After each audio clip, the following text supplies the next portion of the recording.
Hi, everyone.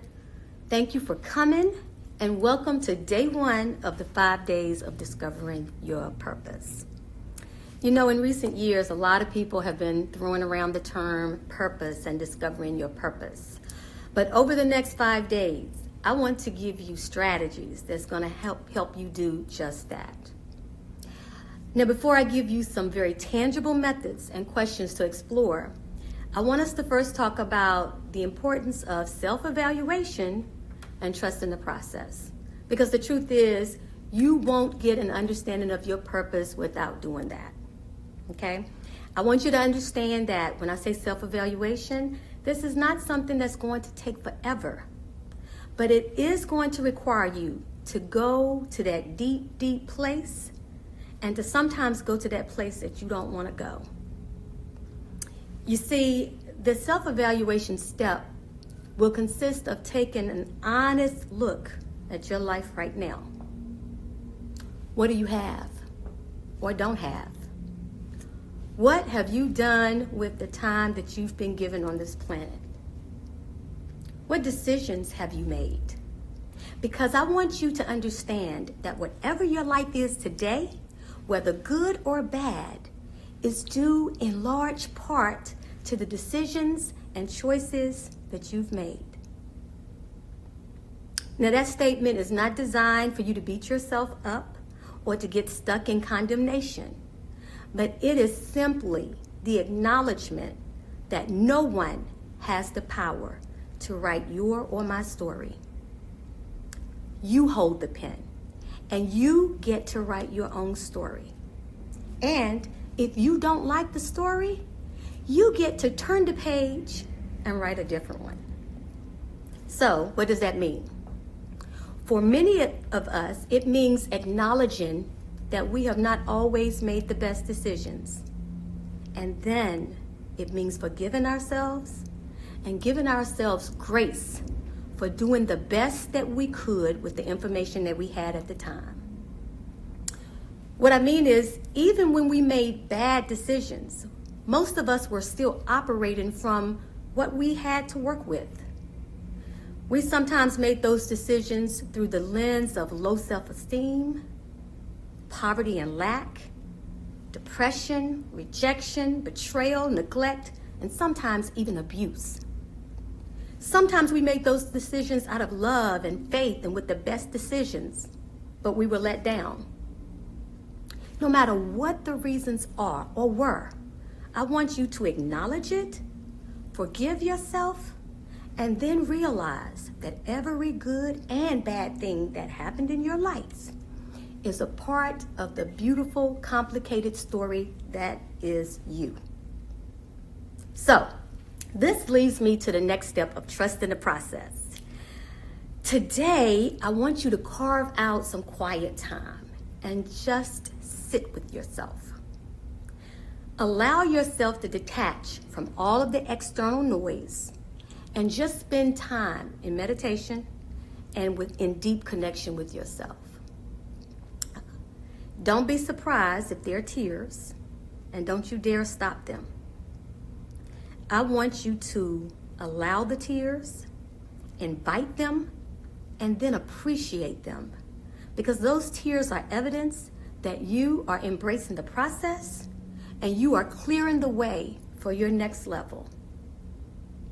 Let's let those tears cleanse us of all of the regrets of, I wish I wouldn't have done that, or if I would have known better, or if they would have helped me, or if he wouldn't have done that to me, or if she wouldn't have left me. Let's just get all of that on the table. Yes, they did leave. Yes, they did hurt you. Yes, you did make the wrong choice. Yes, yes, yes, it's all true. So let's look at it. Let's acknowledge it. Cry about it. And then let's make the decision to move on in spite of it. Because today we're going to start making new choices. This choice is going to be that I'm afraid, but I'm going to do it afraid. I don't have the support I need, but I'm going to do it in spite of that. I don't feel like I'm good enough or smart enough, but I'm going to do it anyway. I'm going to move and push in spite of everything. I'm not going to wait for my feelings to line up with my decision. Wow. You know, it's possible to make a move, to do a thing without the agreement of your feelings. You don't have to always feel like doing it. And if you don't believe me, ask any parent of a newborn baby that had to break their sleep at 3 a.m. to go feed a hungry, crying baby. I promise you, I did it 4 times. You don't want to get up and do it, but you do it because you need to.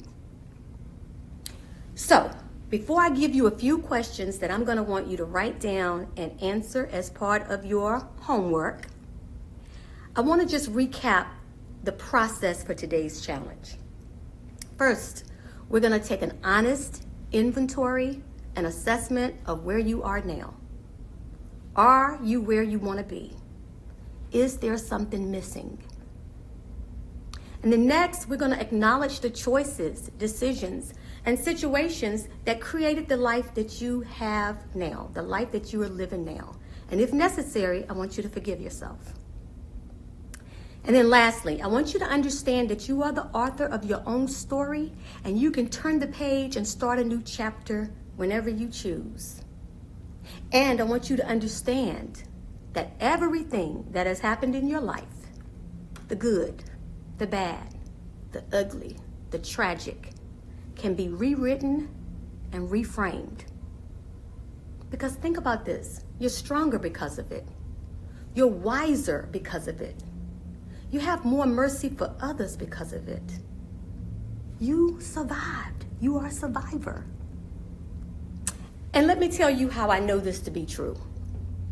I am blessed to work with different people of different ethnicities and nationalities who all have their stories of surviving. But if you are listening to me and you look like me, surviving is in your DNA because we come from a long line of survivors. You see, if you're here today, it means your ancestors survived the treacherous journey across the Atlantic in unbearable heat and unthinkable conditions. They survived deadly diseases, starvation, and lying on dead bodies for months. Your ancestors. If you're here today, you come from people who endured and survived the cruelty of slavery, being stripped of their identity and freedom, working from sunup to sundown, having their babies ripped from their arms. If you are here today, you come from a people who survived the era of Jim Crow, where a look, a wave, could get you beaten, lynched, mowed down, bombed, or burned out. Like I said, surviving and overcoming is in your DNA. So remind me again of what's your excuse. What's the challenge that you have that's so insurmountable that you can't be all that you were created to be? So now that I've gotten that out of the way, these are some questions that are designed to help you uncover your passion, that can really help you make sense of what motivates you, what satisfies you, which of course helps to point you to your purpose. So I want you to answer these questions. Write them down if you can. If not, go back and rewind and you'll be able to get them. What are some things that you do really well? Next, what actions and activities give you energy? What energizes you? What could you do all day and not get bored? What sort of things make you lose track of time, right? What topics could you read books or blogs about and never get tired of? Okay? I want you to write down these answers, and I want you to keep them handy for this 5-day challenge, okay? Tomorrow we're going to unpack how taking action and breaking habits combined with the things that we talked about today will help you get at your purpose, okay? As I said, I wanted to make sure that I kept this under 10 minutes. I want you guys to mull over this. Get with yourself today. Carve out some time. You are worth it. You are worth taking that time, okay? And I will see you tomorrow, and we'll get started with talking about how to take action. All right? Take care.